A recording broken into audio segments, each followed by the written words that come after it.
At the heart of a great Arthurian legend, there's this strange, silent figure sitting at the high table, just watching one of Camelot's greatest knights. But here's the thing. She's not just some random character. She's a disguise.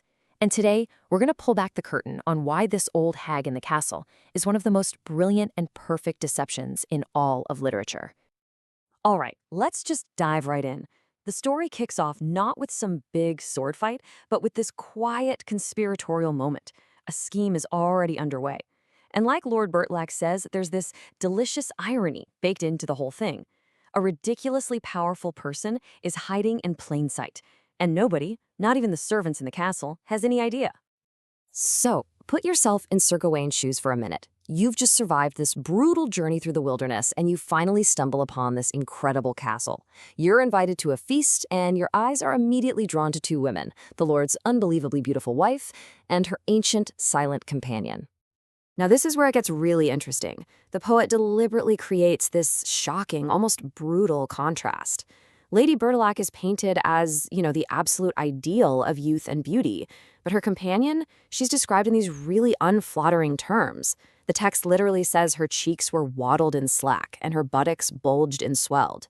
It's this wild comparison of life versus decay, and it's set up so that the old woman's ugliness actually makes the younger lady seem even more stunning.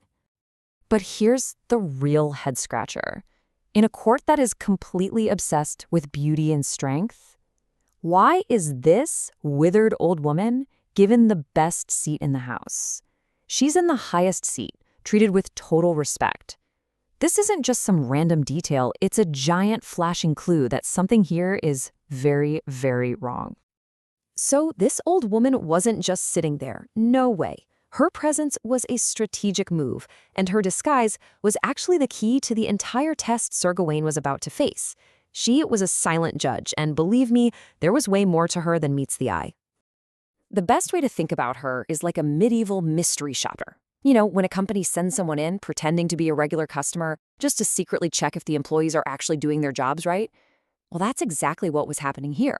This old woman was there to quietly see if Arthur's knights were the real deal, or if all that chivalry was just for show. So what this all boils down to is that her disguise was a perfect tool for surveillance. It was a flawless fabrication. Because everyone just saw an old hag, she was basically invisible.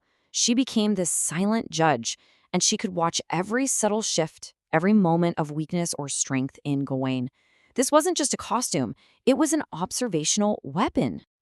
But come on, a plan this intricate needs a mastermind, right? The Green Knight was the muscle, the big spectacle, but who was the brains of the operation? Who was the real puppeteer pulling all the strings from behind the scenes? See, the story gives us the Green Knight's challenge, which is this big, public, physical test of courage. But the real test, the much deeper, psychological one, was happening quietly inside the castle. And it was being run by someone else entirely. And it turns out, the old hag, that silent judge sitting in the corner, was none other than the powerful, cunning, and legendary sorceress Morgan Le Fay. Yep, Arthur's own half-sister, who had her own very complicated plans for Camelot. And from her point of view, she wasn't some villain. She was a truth-teller. For her, this whole elaborate setup wasn't just a simple game. It was a mirror, designed to show the cracks in the polished armor of Camelot's knights, to reveal who they really were underneath it all. She was, without a doubt, the master of this game. This was her grand design. The whole thing, from turning Lord Bertolac into the Green Knight to setting up the temptations inside the castle, every single move was part of her plan. And her one primary goal? To put the famous honor of the Round Table under a microscope and see if it would actually hold up under pressure. Okay, but that brings up a huge question. Why a hag?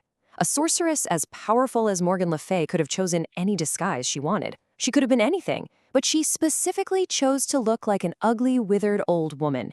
And trust me, that choice was not random. It was loaded with symbolic meaning. This slide really just nails the conflict. You've got Camelot, which Morgan saw as this gilded cage, totally obsessed with youth, light, and surface-level perfection. And then you have the hag, who represents everything that world tried to push away: age, decay, and what some sources call the despised feminine and the rejected wisdom of nature. So, in the end, her disguise was a philosophical attack. She wasn't just hiding her face, she was making a powerful statement. She literally became the physical form of all the uncomfortable truths that the knights of Camelot, with their polished virtue, had decided to ignore. And that leaves us with this incredible question that echoes all the way from the 14th century to right now. The story of Morgan Le Fay's disguise is this amazing reminder that the things we're taught to see as ugly or old or unimportant might just be where the real power is hiding. It makes you wonder, what have we been trained to overlook? And what truths could we find if we just started paying attention?